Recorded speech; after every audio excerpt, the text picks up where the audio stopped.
центре внимания на форуме в Петербурге не только экономические проекты. Сегодня обсуждались инновационные идеи, которые изменят будущее человечества. Миллионы россиян живут в районах, где концентрация вредных веществ превышена в несколько раз. Спасением могут стать новые источники энергии. Проекты в российских регионах и проблемы, которые не дают развиваться бизнесу. Об этом в репортаже Алены Германовой.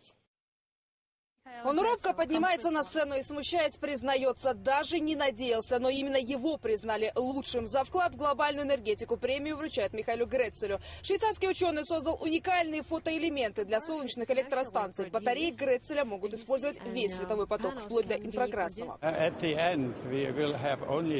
В конце концов, у нас останется только солнечная энергия. Это надо признать как грядущую реальность. Наша система основана на принципе природного фотосинтеза. Он работает последние 2,5 миллиарда лет, и объем произведенной им энергии составляет 96 тераватт, в 5 раз больше потребления всего мира. Это вековая технология, нам удалось ее воспроизвести. Безопасная для экологии, неисчерпаемая по запасам, но очень дорогая. Солнечная электроэнергия, как и другие современные технологии, нуждается в серьезных вложениях. И тут примером может стать Норвегия, где доля электромобилей почти 25% от общих продаж. Идеи вывести общественный электротранспорт на улицы российских городов долго мешала не только его цена.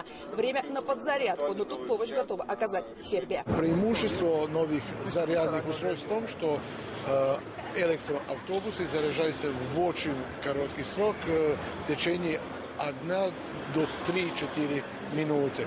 И дают возможность электроавтобусам ездить до 350 километров. Само производство сербская компания планирует наладить в Чебоксарах. Для регионов этот форум возможность не только заявить о себе на мировом уровне, но и найти партнеров внутри своей страны. Почта Банк – это хороший потенциал, хороший проект.